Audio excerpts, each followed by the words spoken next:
নমস্কার। আজকে আমরা প্রথম শ্রেণীর বাচ্চাদের জন্য একটি গণিতের কর্মপত্র বা ওয়ার্কশিট নিয়ে উপস্থিত হয়েছি আসন্ন থার্ড সামেটিভ পরীক্ষার প্রস্তুতির জন্য। চলুন শুরু করা যাক। 1 নম্বরে বলেছে আগের সংখ্যাগুলি লেখো, অর্থাৎ যে সংখ্যাগুলি দেওয়া আছে তার আগের সংখ্যাগুলি লিখতে হবে। এখানে দেওয়া আছে 94। 94-এর পূর্বের বা আগের সংখ্যা হচ্ছে 93। এখানে দেওয়া আছে 78। 78-এর আগের সংখ্যা হচ্ছে 77। এখানে দেওয়া আছে 60।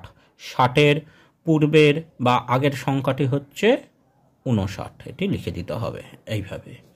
তারপর 2 নম্বরে বলেছে জোড় সংখ্যাগুলি লেখো, অর্থাৎ দুটি করে সংখ্যা দেওয়া আছে, যেটি জোড় সংখ্যা হবে সেটি লিখতে হবে। প্রথমে দেওয়া আছে 8 এবং 81। এই দুটি সংখ্যার মধ্যে জোড় সংখ্যা হচ্ছে 8। 63 ও 36, এই দুটি সংখ্যার মধ্যে জোড় সংখ্যা হচ্ছে 36। 52 ও 49, এই দুটি সংখ্যার মধ্যে জোড় সংখ্যা হচ্ছে 52। এবার 3 নম্বরে বলেছে বিজোড় সংখ্যাগুলি লেখো।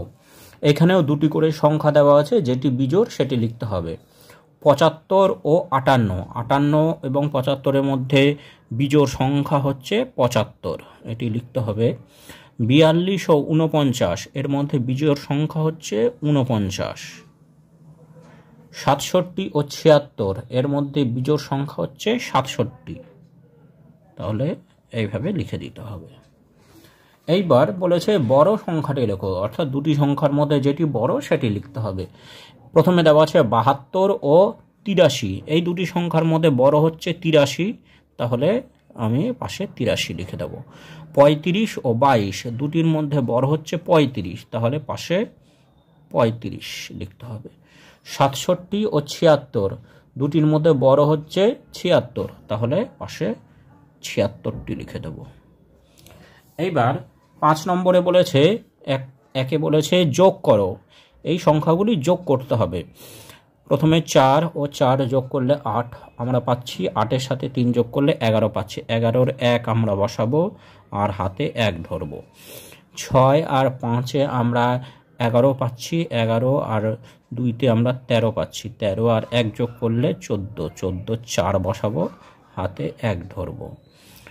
3 আর 3 যোগ করলে আমরা 6 পাচ্ছি, 6 আর 4 যোগ করলে 10 পাচ্ছি। 10 আর 1-এ 11, তাহলে উত্তর হলো 11,140।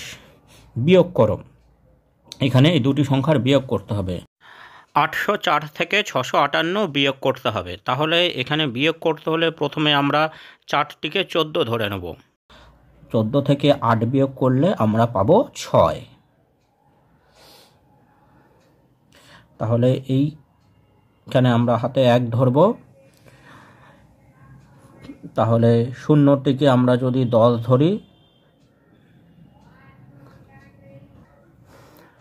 এইবার হাতে 1 থাকলো, সেই 1টিকে আমরা 5-এর সাথে যোগ করলে, 5-এর সাথে 1 যোগ করলে আমরা পাই 6। এবার 0টিকে আমরা যদি 10 ধরি, 10 থেকে 6 বিয়োগ করলে হয় 4। এখানেও আমরা হাতে 1 ধরব। এখানে 1 ধরলেই 6-এর সাথে 1 যোগ করে আমরা পাই 7। তাহলে 8 থেকে 7 বিয়োগ করলে আমরা পাই 1। তাহলে উত্তর হলো বিয়োগ ফল 146। এইবার এখানে একটি প্রশ্ন আছে, তুমি দোকানে 5 টাকার পেন, 9 টাকার বই এবং 7 টাকার খাতা কিনলে, তোমার কত খরচ হলো? তাহলে দোকানে কেনা হলো 5 টাকার পেন, 9 টাকার বই, 7 টাকার খাতা। তাহলে মোট খরচ আমাকে বের করতে হলে যোগ করতে হবে। তাহলে আমরা যোগফল হিসেবে পাই 9 আর 7 যোগ করলে আমরা পাই 16, 16 সাথে 5 যোগ করলে আমরা পাই 21। তাহলে 21 টাকা উত্তর। আমার 21 টাকা খরচ হলো। Thanks for watching this video.